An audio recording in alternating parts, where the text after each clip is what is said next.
Today, we're going to unpack the survival blueprint for some of the planet's most incredible residents, reptiles. I mean, these guys have seen it all. They've watched empires rise and fall, continents literally drift apart, and entire worlds change. So what's their secret? How have they had this enduring success?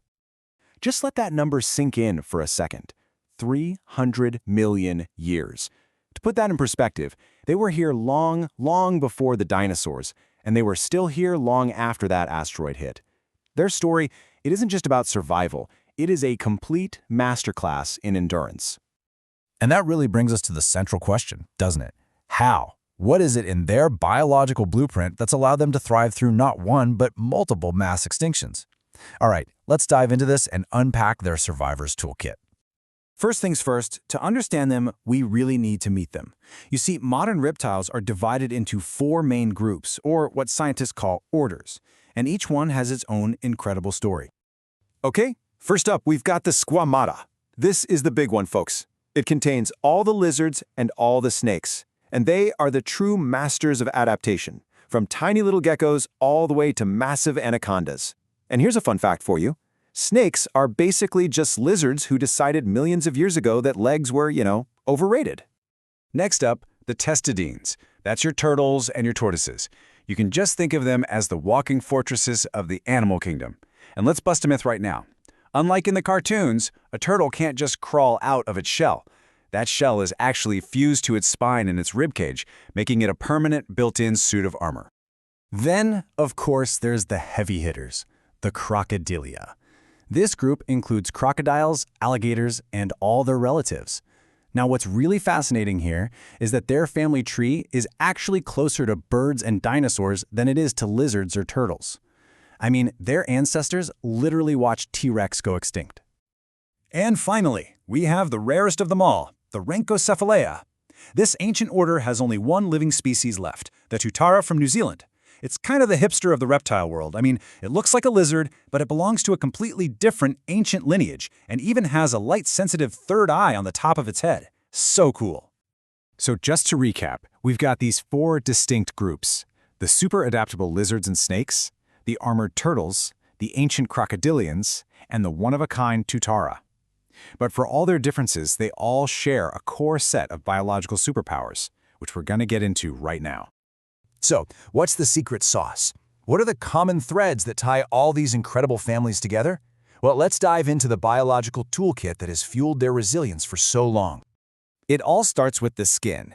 Every single reptile is covered in scales made of keratin. That's the exact same stuff as your fingernails. But this isn't just for show. It's a waterproof, personal suit of armor that locks moisture in. This one feature is what allowed reptiles to leave the water behind and conquer pretty much every dry habitat on Earth. The term cold-blooded is actually a little misleading. A much better way to think of reptiles is solar-powered. They're ectothermic, which means instead of burning a ton of energy to create their own heat like we do, they just outsource that job to the environment. Super efficient. And this system is incredibly efficient. A reptile's day is basically a cycle. Bask in the sun to charge up the battery. Use that energy for hunting and moving around, and then retreat to the shade to cool off. Because they're not constantly burning calories just to stay warm, a big crocodile can go for months without a single meal. Another key feature? Lungs. Unlike amphibians, which can often absorb oxygen through their skin, every single reptile relies on lungs to breathe. This was a massive evolutionary leap that fully untethered them from the water. Even a sea turtle that spends its entire life in the ocean has to come to the surface for a breath of air. But perhaps their greatest innovation, the one thing that truly allowed them to conquer the entire globe, was a revolutionary new way to have babies. And this brings us to the amniotic egg. This thing was an absolute game changer in the history of life. It's basically a self-contained life support system, like a private pond for the embryo, all wrapped up in a protective shell. This brilliant innovation allowed animals, for the very first time, to lay their eggs on dry land, completely breaking their dependence on water for reproduction. Now, while most reptiles lay these incredible eggs, nature always has a few curveballs. Some snakes and lizards, especially those living in colder climates, are viviparous. They actually give birth to live young.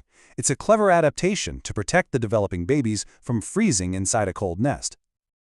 And speaking of nests, many reptiles have another wild reproductive quirk. It's called temperature-dependent sex determination, or TSD for short. For a lot of turtles and crocodilians, it's not genetics that decide if a baby is a boy or a girl. It's the temperature of the dirt around the egg. So, as this chart shows, the pattern is often cool dudes and hot chicks. Cooler nest temperatures tend to produce males, while warmer temperatures produce females.